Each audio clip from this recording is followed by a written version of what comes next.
Bonjour, aujourd'hui on va faire un cours sur les racines carrées.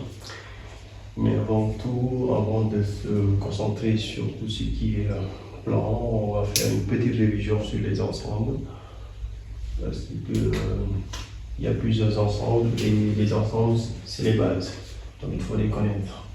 Avant tout, il y a l'ensemble N, noté comme ça, grand N.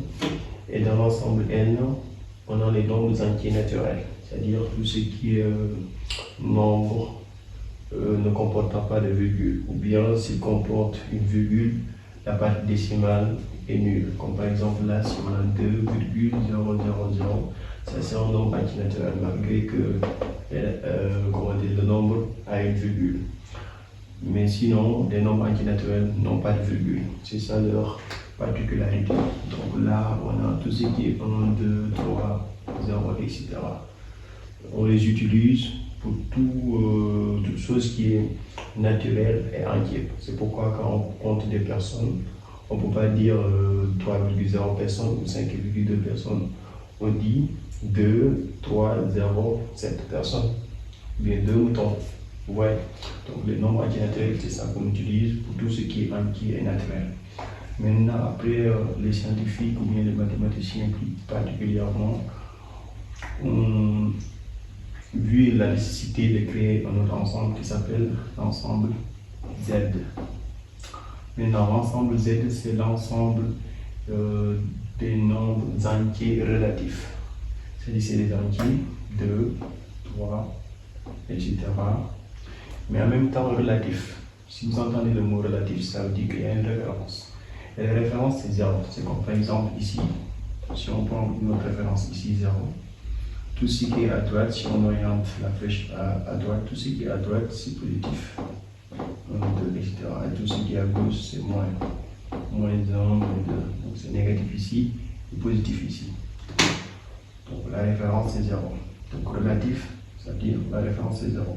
Tout ce qui est en haut ou bien en bas de 0 est positif. Tout ce qui est à gauche de 0 est négatif. Mais ça dépendra aussi de la flèche de là où on oriente.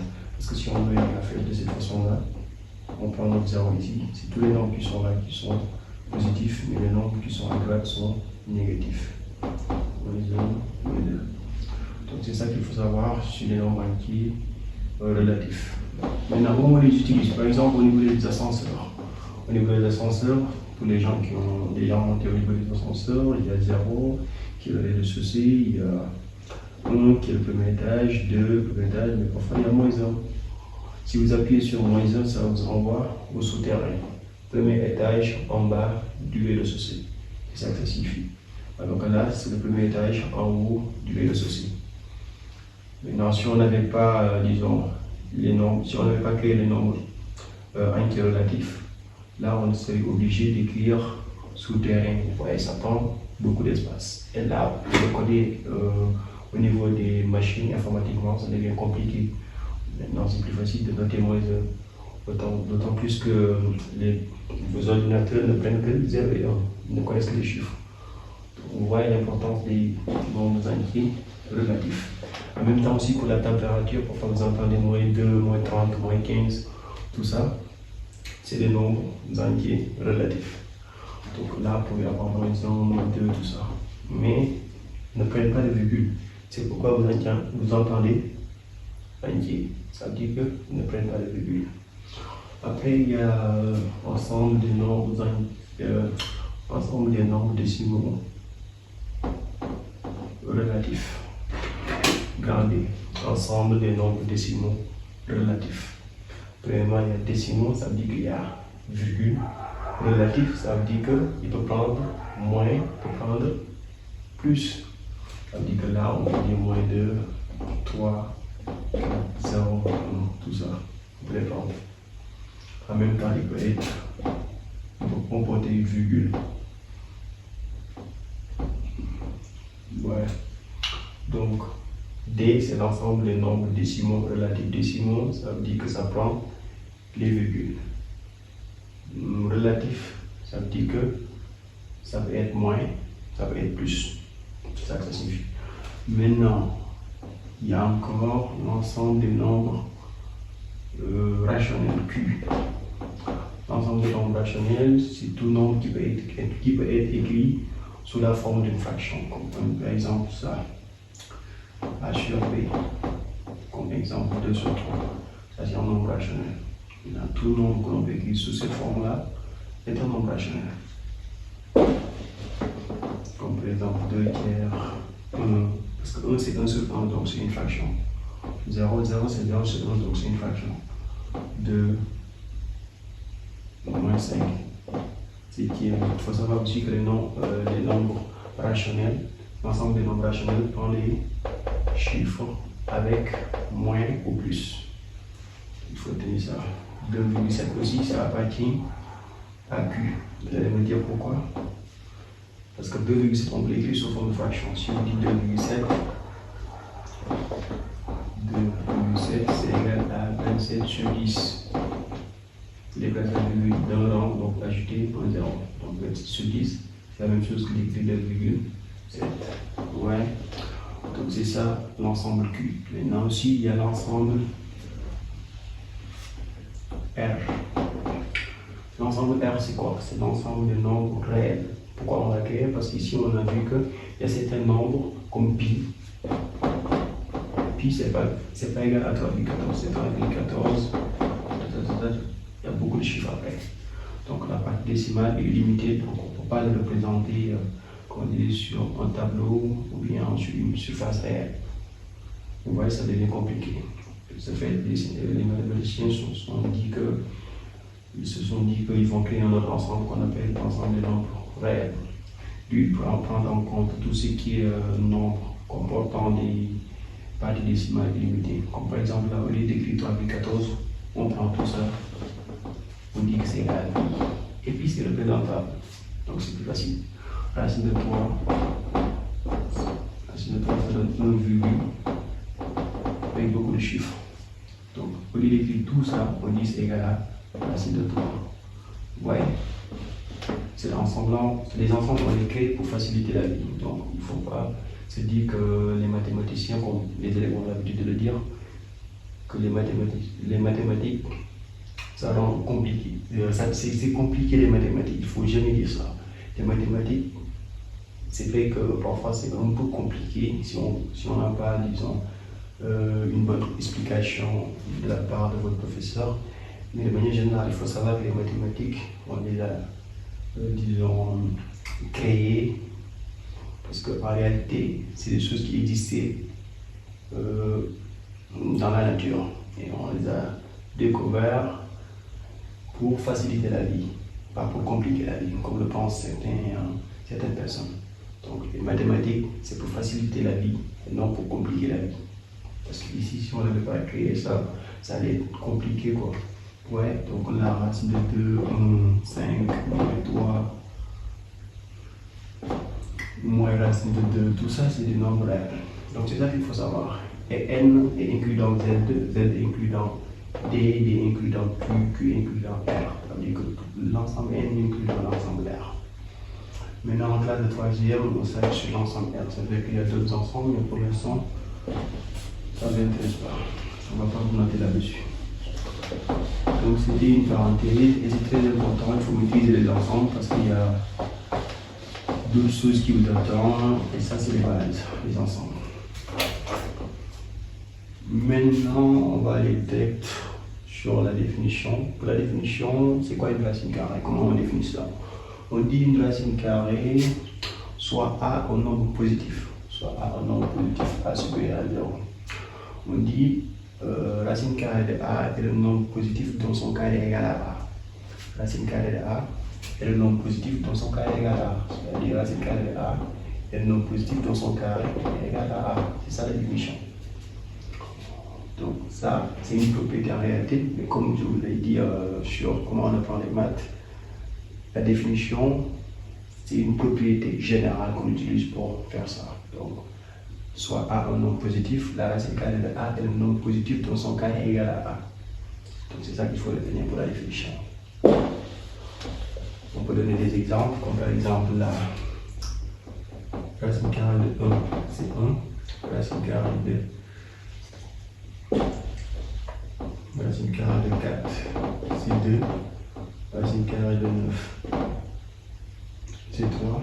Vous pouvez faire comme ça, 4. C'est racine carrée de 4 fois 4, c'est 6. 6. Vous faites comme ça, 5. 5 au carré, c'est 25. Racine de 25, 5. Vous faites 6. 6 au carré, 36. Racine de 36, 6.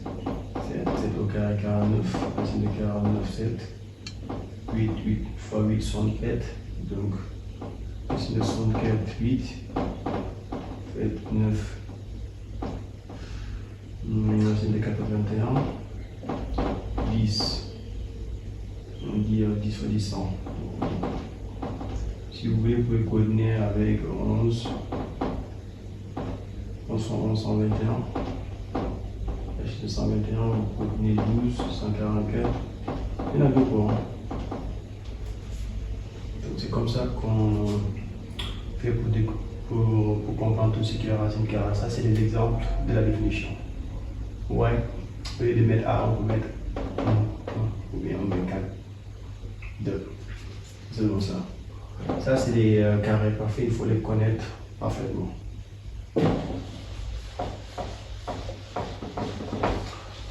Maintenant, il y a les propriétés. Pour les propriétés, on peut dire qu'on a 5 parties. Addition et soustraction de 2 racines. Maintenant, addition et soustraction de 2 racines. Par exemple, si on a racine de A plus racine de A, plus racine de A, comme les racines se ressemblent, on dit c'est 3 racines de A. Si on a racine de A moins 2 racines de A plus 3 racines de A, comme les racines se ressemblent, tu dis racine de A moins 2 racines de A, ça donne moins racine de A plus 3 racines de A, ça fait combien? 2 racines de A. C'est-à-dire vous allez faire 1 moins 2, ça donne moins 1, moins 1, plus 3, ça donne 2. Vous ajoutez votre racine de A, c'est fini. Non, c'est la même chose. Si les racines de A changent des racines de B, c'est du pareil au même. Par exemple, là, si on a 3 racines de B plus 5 racines de B. Comme les racines de B se ressemblent, puis 3 plus 1 plus 5, ça donne 9. Donc c'est 9 racines de B. Maintenant, si tu as racine de A plus 2 racines de B, là tu ne peux rien faire parce que les racines ne se ressemblent pas, donc on ne peut pas les calculer. C'est comme si on te dit un mouton plus 2 chèvres, tu ne peux pas calculer, tu laisses comme ça. C'est bon? Donc addition et soustraction, c'est la même chose. Donc si on te dit racine de A, bien 3 racines de A moins 2 racines de A, ça donne 1 racine de A. C'est la même chose que racine de A. Si tu veux, n'écris pas de 1. Donc addition et soustraction de racines, c'est comme ça qu'on le fait.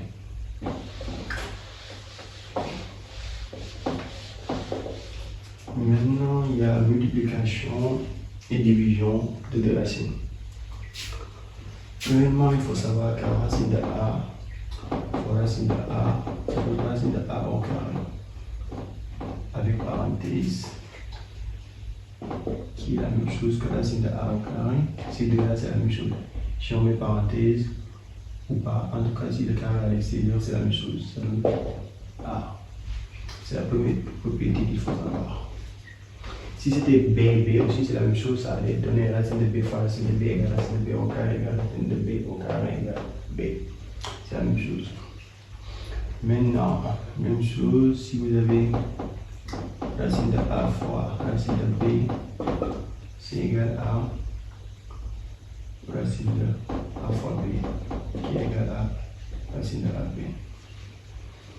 Donc on peut dire que c'est les deux propriétés-là que vous aurez plus besoin. Il faut toujours savoir que la valeur qui est à l'intérieur de la racine est positive. C'est pourquoi on disait tout à l'heure, pour la définition, soit à un nombre positif. Il faut tenir ça aussi. Donc c'est ça pour tout ce qui est multiplication et propriétés qu'on peut avoir.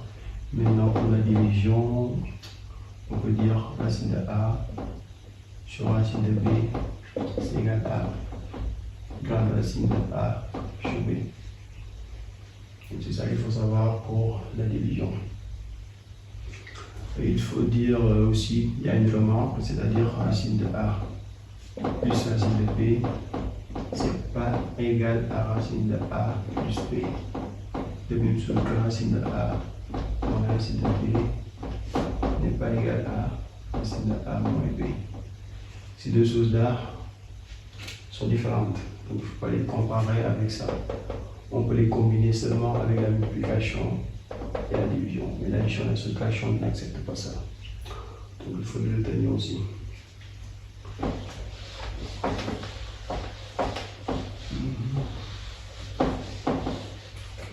Maintenant après, il y a ce qu'on appelle rendre rationnel. Mais avant même de dire rendre rationnel, on va faire un peu les propriétés, les valeurs absolues. C'est-à-dire, si on te dit, il faut savoir que racine carrée de a au carré, c'est-à-dire si le carré est à l'intérieur, automatiquement ça donne quoi? Ça donne valeur absolue de a. C'est pas la même chose que si c'est racine de a au carré. Si le carré est à l'extérieur, c'est égal à a. Mais si le carré est à l'intérieur, c'est valeur absolue de a. Et valeur absolue de a, on te dira qu'il y a deux possibilités. C'est égal à a si a c'est positif, et c'est égal à moins a si a est inférieur à 0. Donc il y a ces deux possibilités-là pour la valeur absolue. Comme exemple, on peut dire racine de on va dire ici, moins 2 au carré. Je vais dire racine de moins 2 au carré, automatiquement, ça va donner quoi? Valeur absolue de moins 2. Ça va donner 2. Si c'était racine de 2 au carré, ça va donner valeur absolue de 2 égale à 2. Donc c'est la même chose.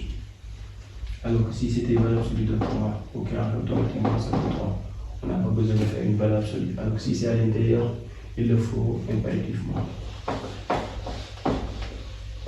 Maintenant, après ça, rendre rationnel. Maintenant, c'est quoi rendre rationnel? Rendre rationnel, c'est le fait d'éliminer la racine au niveau du dénominateur. C'est seulement ça. Rendre rationnel, c'est éliminer la racine au niveau du dénominateur. Par exemple, si vous avez 3 sur racine de 3, là il y a une racine et il faut éliminer le dénominateur. Il faut éliminer la racine au niveau du dénominateur. Maintenant, pour éliminer ça, il faut savoir la forme conjuguée de la racine qui se trouve au niveau du dénominateur. Maintenant, les formes conjuguées, il y a plusieurs façons. Par exemple, si vous avez racine de a, forme conjuguée, c'est elle-même.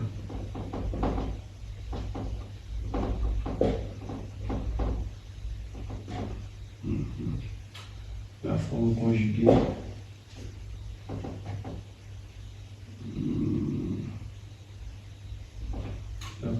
ça va être racine de a. Maintenant, si c'est racine de a plus b par exemple, ça va donner racine de a moins b. Là c'était plus, ça va devenir moins.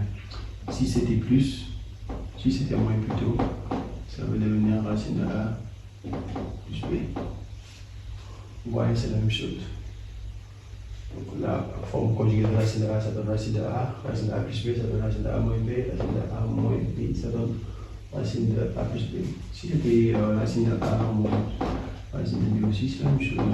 C'est seulement le moins qui change. Donc c'est la première chose à savoir, la forme conjuguée. Si vous savez la forme conjuguée, ça devient facile. Maintenant là,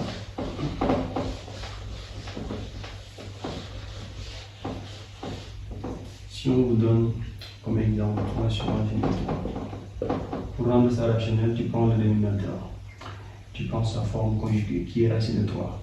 Donc tu le multiplies en haut et en bas, tu dis 3 fois racine de 3, tu le divises par. C'est-à-dire que tu avais 3 sur racine de 3, tu prends la forme conjuguée, tu le multiplies en haut et en bas. Donc en haut tu vas avoir 3 racine de 3 et en bas tu vas avoir racine de 3 au carré. En haut tu ne touches plus, tu laisses comme ça. Maintenant, racine de 3 au carré, avec le carré à l'extérieur, ça donne quoi? Ça donne 3. Après, tu peux simplifier, ça te reste racine de 3. Donc 3 racine de 3, c'est égal à racine de 3. Maintenant, on donne un autre exemple. Par exemple, si tu as racine de 2 plus 3 sur racine de 4, ou racine de 5, moins racine de 3. Là, tu prends la forme conjuguée du dénominateur, tu le multiplies au niveau du numérateur et au niveau du dénominateur. Donc tu vas avoir racine de 2 plus 3, facteur de racine de 5 moins racine de 3, sur racine de 5 moins racine de 3, facteur de racine de 5, là c'est plus la forme conjuguée, racine de 3. Donc la forme conjuguée de racine de 5 moins racine de 3, c'est racine de 5 plus racine de 3, tu le multiplies en haut et en bas. Et qu'est-ce que tu vas obtenir? Au niveau des dénominateur, si tu veux, tu touches plus, tu laisses comme ça.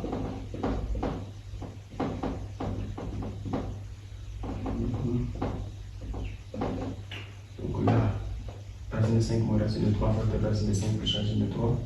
C'est une identité remarquable. Comme c'est une identité remarquable, donc ça devient A au carré moins B au carré. Donc tu obtiens racine de 5 au carré avec le carré à l'extérieur, ou bien tu fais comme ça, c'est la même chose. Moins racine de 3 au carré. Au niveau du numérateur, tu obtiens la même chose, tu obtiens racine de 2 plus 3, facteur de racine de 5 plus racine de 3. En bas, racine de 5 au carré, c'est 5, et là ça donne 3.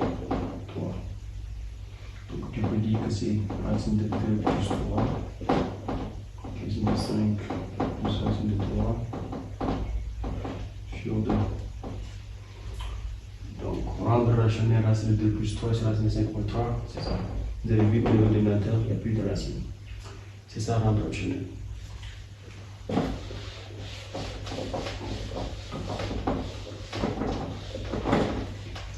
Maintenant, il y a équation de type x au carré égale a.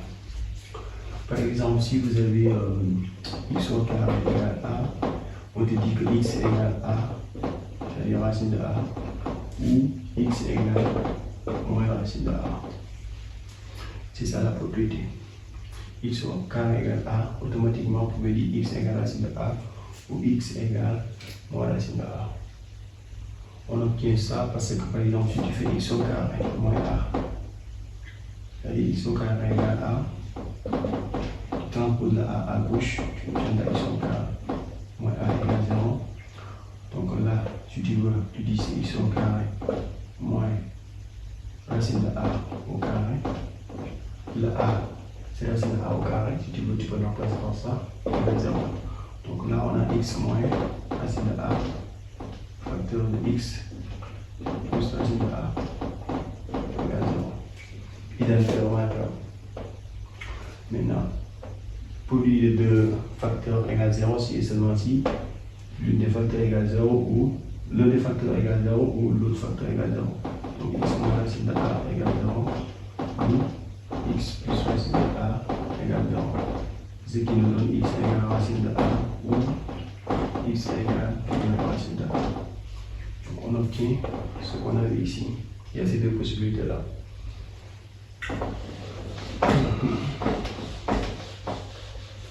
Donc automatiquement, si vous avez x au carré égale a, vous pouvez écrire ça. C'est pas la peine de le demander. La démonstration, c'est pas la peine de le faire ça tout le temps. Ça vaut pas la peine. Vous pouvez écrire ça directement. À moins qu'on vous demande de le démontrer ça. Sinon, vous l'écrivez directement et vous calculez. On vous donne un exemple ici. Si vous avez x au carré égale 3, vous dites x égale. X égale racine de 3 ou x égale moins racine de 3 automatiquement. Et tu dis s égale racine de 3 moins racine de 3.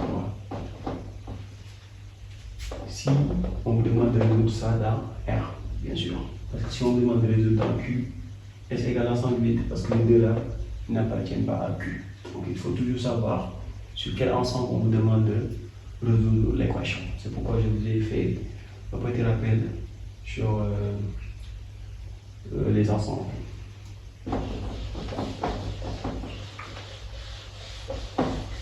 Par exemple, aussi, si vous avez comme exemple x moins 3 au carré égale 7 ou bien égale 5, si on vous donne ça, tu vas dire x moins 3 égale racine de 5 ou x moins 3 égale moins racine de 5. Après tu transposes, tu vois x égale racine de 5 plus 3. L'autre tu dis x égale moins racine de 5 plus 3. les deux solutions dans R. Ça sera racine de 5 plus 3 moins racine de 5 plus 3. Et c'est fini. C'est ça qui est. Maintenant, au niveau des inégalités. Au niveau des inégalités, parce que dans l'inégalité, il y a des encadrements aussi. Il faut savoir certaines propriétés comme si ta A inférieur à B avec C en nombre positif. Donc, si tu multiplies C par A et par B, l'inégalité ne change pas. Tu auras AC inférieur à AB. Exemple. Si tu as 2 inférieur à 3. Si tu multiplies 4 c'est un nombre positif. Si tu multiplies là et là, qu'est-ce que tu vas obtenir? 4 fois 2 inférieur à 4 fois 3. Tu vas avoir ici 8 inférieur à 12. Donc rien ne change. Deux propriétés à retenir ça. La deuxième propriété, si tu as A inférieur à B avec C inférieur à 0, automatiquement tu auras AC supérieur à AB. L'inégalité change. Exemple. Si vous avez 2 inférieur à 3 avec moins 1 inférieur à 0, si tu multiplies moins 1 à gauche à droite, tu auras moins 1 fois 2 supérieur. L'inégalité va changer à 3 fois moins 1. Tu auras ici moins 2 supérieur à moins 3. Vous voyez que l'égalité change automatiquement si le nombre qu'on a ici est négatif. Donc c'est ça. Les deux propriétés là, ça c'est la deuxième propriété à retenir. Troisième propriété, on peut dire si tu as A inférieur à B avec A un nombre positif. A plus ou bien C. C'est un nombre positif. A plus C inférieur à B plus C. Comme par exemple, si tu as 2 inférieur à 3 avec 4, un nombre positif, si tu fais 4 plus 2, ça reste 3 plus 4. Donc là, tu vas avoir 6 inférieur à 7. L'inégalité ne change pas. Ouais. Même si c'était un nombre négatif, ça allait donner la même chose. Donc il faut retenir ça. Avec C supérieur à 0 ou C inférieur à 0, ça donne la même chose. L'inégalité ne change pas. Ah.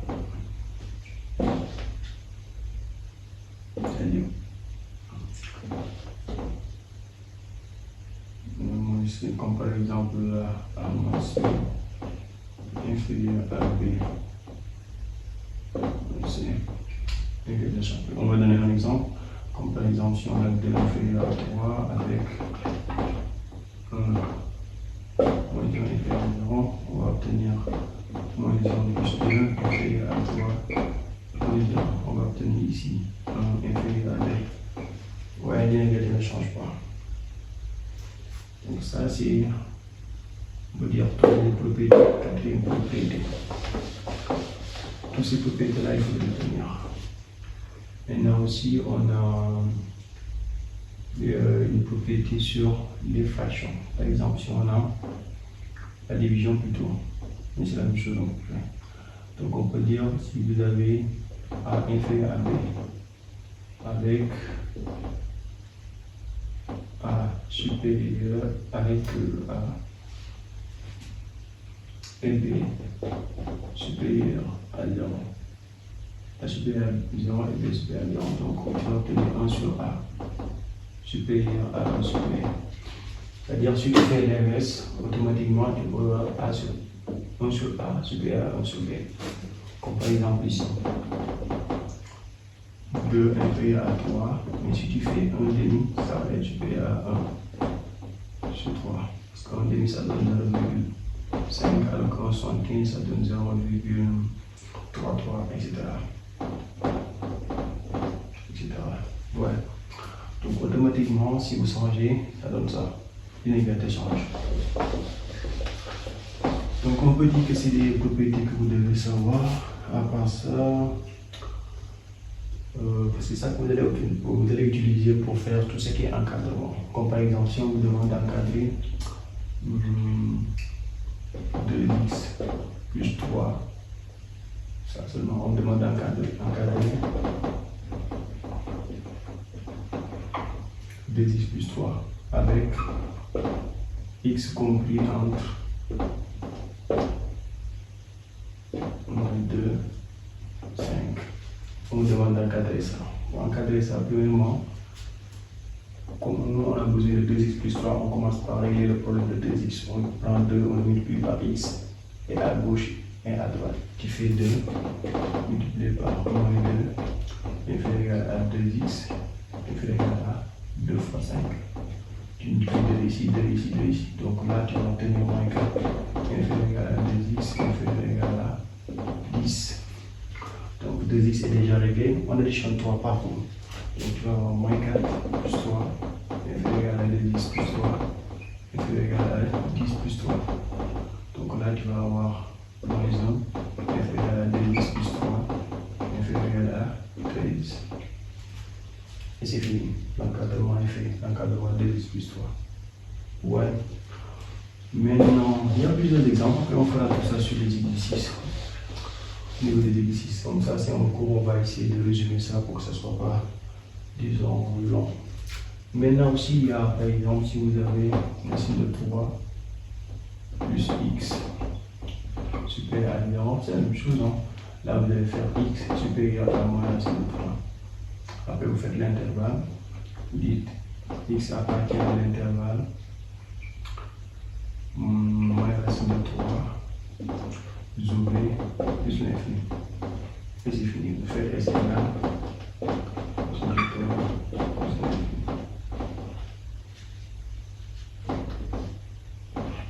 c'est fini. Donc c'est la même chose. C'est pas compliqué. Donc on peut dire de manière générale, c'est ça le cours sur les racines carrées, c'est ça que vous devez connaître. C'est l'essentiel. Maintenant, le reste, après, on va le faire au niveau des exercices. Inch'Allah. Allez, portez-vous bien et bonne chance.